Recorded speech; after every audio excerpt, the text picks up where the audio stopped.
Soy María Andrea Nieto y esto es El Control. Hoy le haremos el control a un testigo explosivo, ¿sí? Les hablo del ñoño Elías. Por fin dejaron hablar al ñoño. El ñoño prendió el ventilador que estaba pendiente por hacerlo desde mayo de 2019. Ninguna autoridad se había interesado en escucharlo. El ñoño dijo que él no era testigo de oídas, que él era testigo presencial de todo lo que sabe y que tenía guardados todos los secretos sobre este caso de corrupción de Odebrecht y de la campaña presidencial de 2014. Las declaraciones del ñoño se dieron en el juicio del exdirector de la Agencia Nacional de Infraestructura, Luis Fernando Andrade. Pero llegó la hora. ¿De qué habló? El ñoño habló de todo. De la participación de Odebrecht y la relación con el gobierno del expresidente Juan Manuel Santos. Del alcance que tenía en la Agencia Nacional de Infraestructura, Luis Fernando Andrade y su asesor, Juan Sebastián Correa. Y de la participación de las exministras Gina Parodi y Cecilia Álvarez en el otro sí de la Ruta del Sol en el tramo Ocaña-Gamarra. Veamos los puntos más polémicos de la intervención del ñoño en el juicio de Andrade.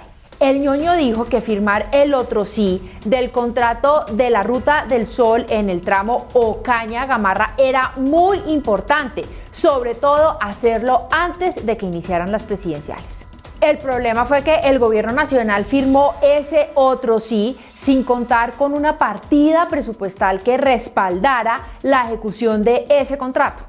Eso en la legislación colombiana es ilegal. Pero ¿por qué se arriesgaron tanto? Pues porque con eso parecería que habrían asegurado el desembolso de los recursos para la segunda vuelta presidencial en apoyo a Juan Manuel Santos. Por eso era el afán de firmar el otro sí el 14 de marzo de 2014, antes de que iniciaran las presidenciales. Esto dijo el ñoño en la audiencia. Martorelli llega, me pide cita con Otto Bula y llegan a mi apartamento. Allá nos cuentan ellos, nos cuenta Martorelli, a mí y al señor Andrade, que a finales de diciembre, él había estado, finales de noviembre, en el transcurso de diciembre, había estado en Presidencia de la República. Y le habían dicho en Presidencia de la República que ya el doctor Andrade tenía la orden para firmar el otro sí. Que sin más reparo necesitaba que el otro sí se firmara antes de que comenzaran las campañas para cumplir los compromisos.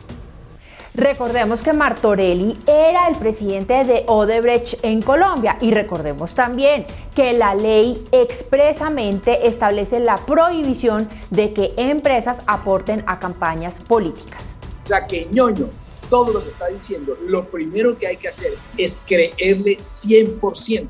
Dijo también que Luis Fernando Andrade, exdirector de la ANI, andaba muy molesto por las presiones que recibía para firmar el otro sí.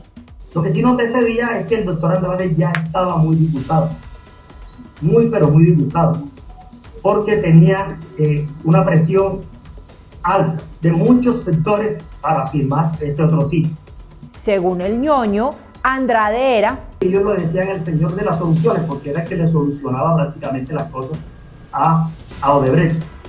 Mencionó también a las exministras Gina Parodi y Cecilia Álvarez. La ministra Cecilia Álvarez y la doctora Gina Parodi vivían en el mismo edificio con él y lo tenían prácticamente que cansado para que firmara ese otro sí. Rápido. Entonces lo tenían fustigado, él estaba muy molesto. Martorelli dijo que ya eso estaba muy demorado y que él necesitaba proceder, me dijo. O sea, lo que está haciendo el ñoño, quiero que el país le crea, que por favor le crea. Todos estos eventos narrados por el ñoño suceden antes de la campaña presidencial. Y recordemos que la primera vuelta de 2014 la perdió Juan Manuel Santos y la ganó Óscar Iván Zuluaga. El ñoño también cuenta cómo fue que conoció al gerente de la campaña Santos Presidente, Roberto Prieto, a quien la fiscalía ya anunció que esta semana le va a imputar cargos por lavado de activos. Yo conozco a Roberto Prieto en el claustro de la 72 con séptima, como uno de los directivos ya de campaña presidencial. Él venía del partido de la U.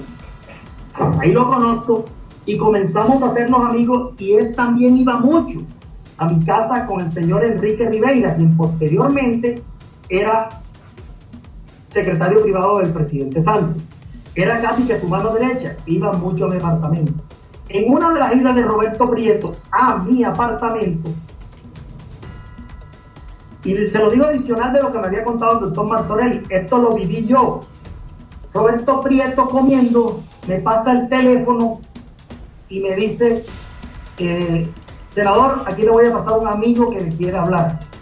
Yo cojo el teléfono, no sabía quién me iba a pasar, y veo un tipo hablando enredado. Y esta voz la conozco. Era el señor Elehuberto Martorelli, quien cuando yo levanto el teléfono me dice, amigo, comenzó a reírse y me dice, ayudémosle a Roberto en esta campaña. Nosotros también estamos colaborando y él nos va a seguir colaborando en terminar de sacar este proyecto de otro sitio. Según el ñoño, el gerente de la campaña de Santos Presidente estaba enterado de todo. Me dice, sí señor, Roberto nos está ayudando y nos va a terminar de ayudar a sacar esto. Les vamos a ayudar a ellos en la campaña, nos interesa que ganen. Así que no te preocupes. Yo digo, yo lo que veo es que Roberto a veces habla mucho y esto va a terminar en un lío. Dice, no te preocupes, él sabe que tú estás ayudando y tú sabes, él sabe que tú estás ayudando y tú sabes que él está ayudando ya. Hacemos hacia el mismo lado. Y según el testimonio del ñoño, parece que Santos también.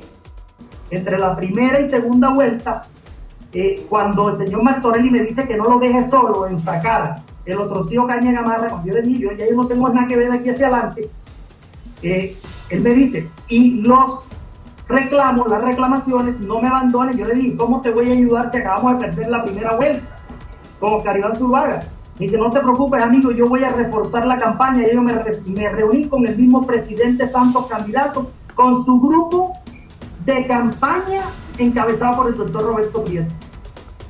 Indudablemente el punto más álgido de todos son los 800 millones de pesos que reconoce el ñoño que le entregó a Roberto Prieto en una reunión en Sahagún, Córdoba, para apoyar y ganar la segunda vuelta presidencial de 2014. Le dio 800 millones al señor Roberto Prieto, que lo recibió Luis Miguel Pico en una casa en el Recreo Montería. Eso más o menos fue antes de la primera vuelta. Lo cierto es que Santos ganó la campaña presidencial en el 2014. Surgen varias preguntas. ¿Se hizo finalmente el tramo Ocaña-Gamarra? No, eso fue un fiasco para el país. ¿La plata de Odebrecht entró a la campaña de Santos Presidente 2014? Sí. ¿Violaron la ley electoral colombiana? También. Después de todo esto se entiende por fin por qué era que no querían o les convenía dejar hablar al ñoño. ¿Qué irá a pasar con Roberto Prieto? ¿Contará todo lo que sabe? ¿Y quién más estará enterado de todo ese entramado de corrupción? Santos, ¿qué tendrá que decir? ¿Sabía o no sabía? ¿Por qué es que en este país no se ha podido saber la verdad sobre Odebrecht? El ñoño mostró miedo. Yo sí necesito seguridad porque aquí no estoy hablando del portero del Congreso. Aquí estamos diciendo unos hechos donde creo, no quiero usurpar su órbita. Creo que están implicados personas que mandan en este país. Y hay que pararle bolas, por favor. Párenle bolas. ¿Será?